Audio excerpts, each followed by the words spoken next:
sinabi ko naman nga pala sa inyo na siya ay isang crypto influencer at crypto trader. Tama ba? Pero syempre, ang gusto kong tanongin, bago ka maging crypto influencer or crypto trader, sino ka ba dati? Ayun na, ang pinakamagandang tanong. Dati guys, ito lang yung kwento ko. Nung college ako, gusto ko na talaga matapos. Kasi gusto ko na makaipon. Dahil yung parents ko, baga hindi naman ako binibigyan ng baon kung na malaki. Nakikita ko yung mga friends ko na, alam mo yun, nakikita ko na nabibili nila yung mga gusto nila. Hindi ko alam, baka mga rich kid or mga parents nila. Pero ako, hindi kasi ako kinukonsente nung dad ko.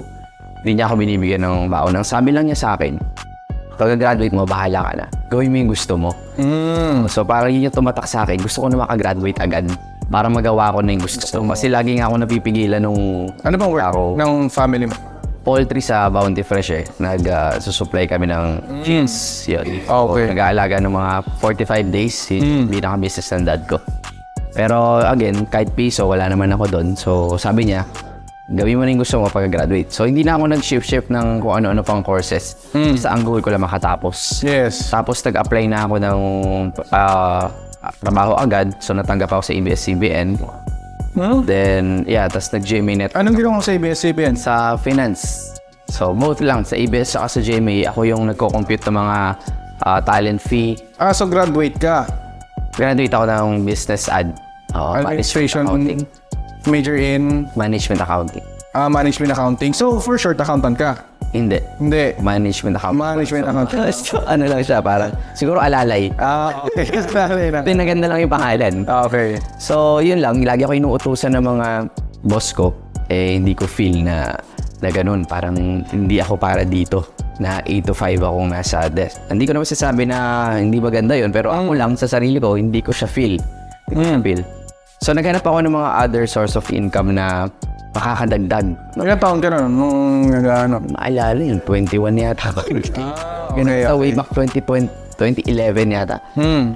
Yun yung time na naghahanap ako ng mga other source of income pa.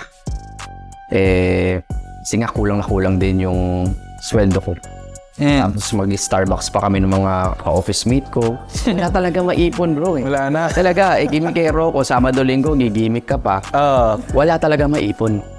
Sabi ko, kailangan mo ng ibang source of income. Gusto ko yumaman. Kasi kahit i-compute ko ng 5 to 10 years ako dito pag nagstay ako sa company na to, maganda nga yung name. Yes. Okay, pero yung dreams ko, hindi Hindi mo abot. Masyadong matagal. Matagal.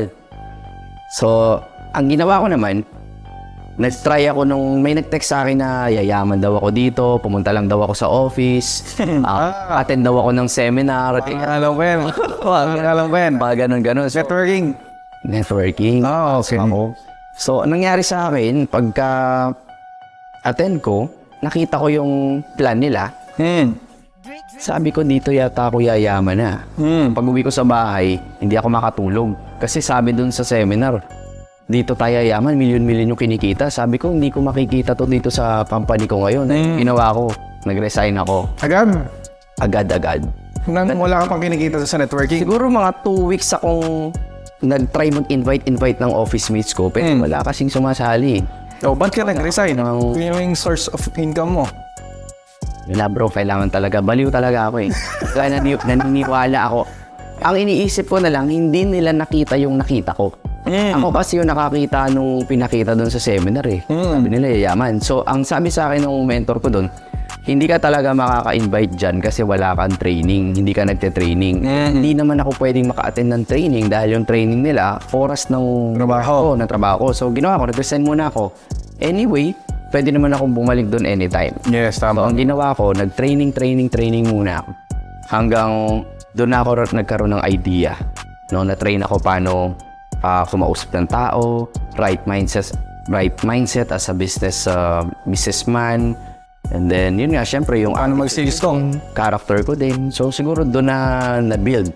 Kaya, siguro, sa mga sumali sa networking, talagang totoo na marami hindi naman talaga kumita. Kaya lang, yung training, maganda yung training. Doon ako natuto sa kanila.